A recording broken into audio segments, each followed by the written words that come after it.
Morning lads and other pedophiles that have gone wrong. So today, clock when the clock strikes 15:30, I will go into Horsens and get my first COVID vaccine.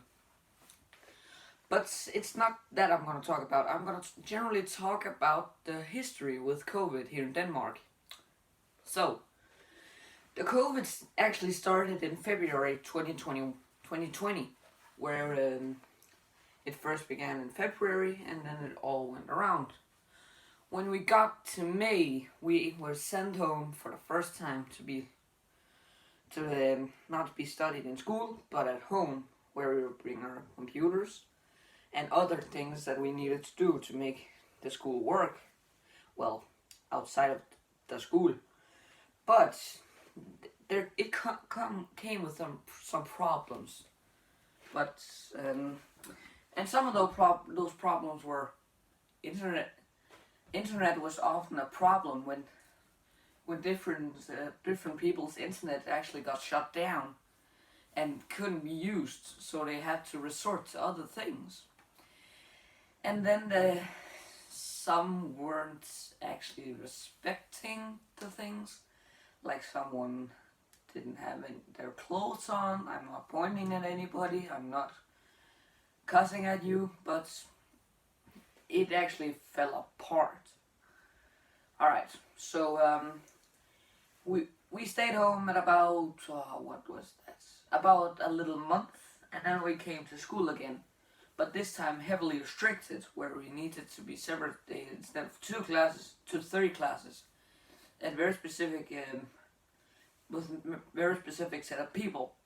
And those people are the ones you can hang out with in the courtyard, or not courtyard, just up on a giant field we have with some football fields and different other things. Those were the ones you could hang out with.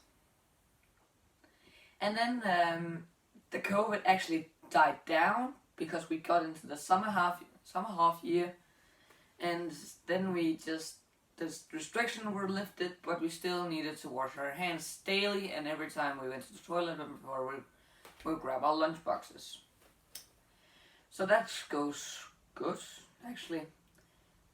And then we get to summer vacation, we spend that, and then we get back to school. We're there for about a month, and then we're sent home again.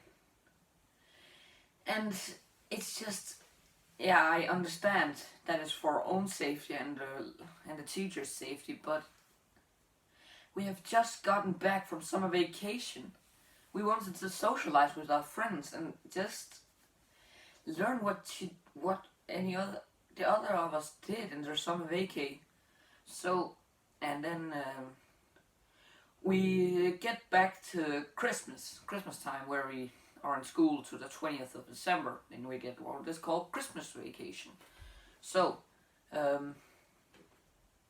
it actually goes pretty well. But we do kind of at our school we have that thing called Kleva Klister Day, where we would get a bunch of paper, decorate our classrooms, decorate our door, and decorate our windows. So we get to like a week before we go on vacation,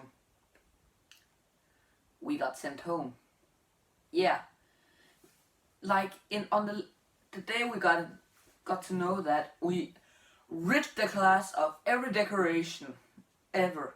And it's just one of my friends, Nicholas, who has been on the channel before, his crew, his table and his table had actually done a very, very good like window design. It was a dragon with a nissehupo and blowing at a calendar lights was just a giant candle with numbers from 1 to 24. So they got to rip that down.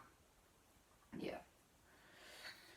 And then we were like homeschooled for the next week, and then we got winter vacation. We get back to school, and we actually are there for quite a while. Then we get to what is it? The end of February, yeah, where we were sent home again, and then we got back about a little over 3 weeks later.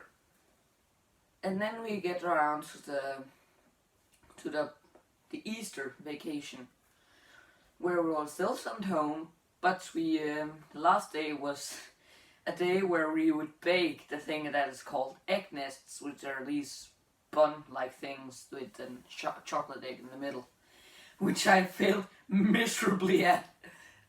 I mean, I used right about 2 pounds of I can't remember what it's called. It's called meal in Danish. So that ended pretty horribly. And then we get back and we get to school for the last of our school years. And that was how our 6th grade went. As I can say, it went pretty shit. I mean, we didn't get some of the, but still, we were able to work with each other with the site called Google Meet. Hashtag not sponsored. But it was just, why? But that is just how it went. Still we could hang out after school, but when we got back to school, it was a good thing if we could be tested at least 2 times a week. Either if it was a nose test or throat test. But then our school actually got some of the throat tests, and it actually was pretty good. So that's just our history with the COVID here in Denmark, and especially my school. So I am in about a couple of hours time. I'll get picked up by my dad and drive into Horsens and get my first shot of the COVID vaccine. I don't know what it will feel like, but sure, I have taken some vaccines before. Anyways, my lads and lasses, thank you for watching.